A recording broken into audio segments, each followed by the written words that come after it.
Now it's time to cut the slots or the grooves into each side of our floorboards. So I've got one piece clamped down to the sawhorses, and all I'm using is a plunge router with a slot cutting bit. All right, I set it, I don't even know what the depth is, it's been set for a couple of years now. And of course, once you have it set, you don't want to move it, because trying to get it back into the same position as in previous boards, so that you know, your next board you cut matches up to the previous board, is quite difficult. So I have not used this router for anything else except cutting slots in these floorboards for quite a while now.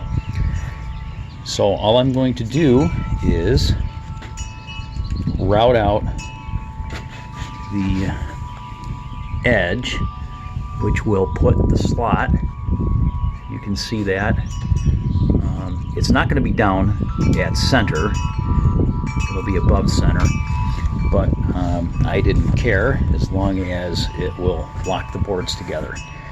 So I'm going to zip this one out and show you what it looks like when it's done.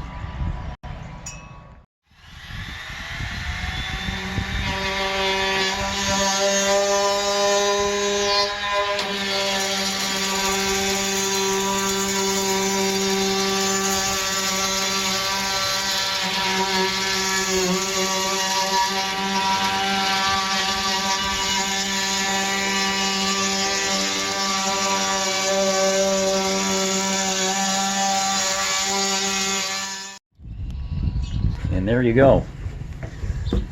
There's the slot. And if you remember in the first video, I showed you the spline or the tongue that will fit into that slot. So the slot bit cuts at about a 1/2 inch depth, and my splines are about 7/8 wide. Right, so 1/2 inch depth on this board, 1/2 inch depth on the adjacent board. You would think 1 inch spline would fit nice and tight, and it does.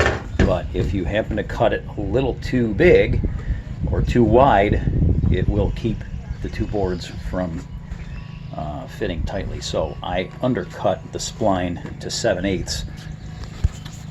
One reason I did that, probably the main reason I did that, is because I'm not counting on the spline for structure.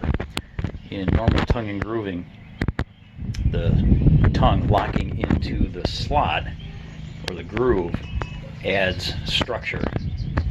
And at 1.5 inch thick boards, I'm not really concerned about structure in the tongue and groove locking.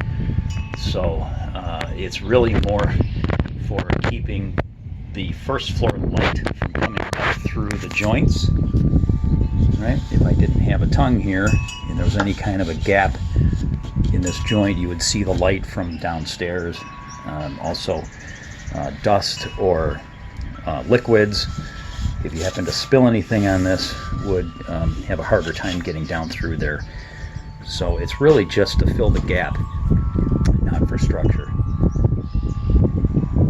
So that's one side. So I'm going to unclamp this, spin it around, and do it again. And that board is done. Slot on each side. Beveled edges, or angled edges rather. Planed off surface. Already cut to length. And this is board number 4. Alright, so I am going to cut the slots in the rest of these boards. There's number 3, this one's number 2, number 1 I believe is over there on the planer, and then we'll take them inside.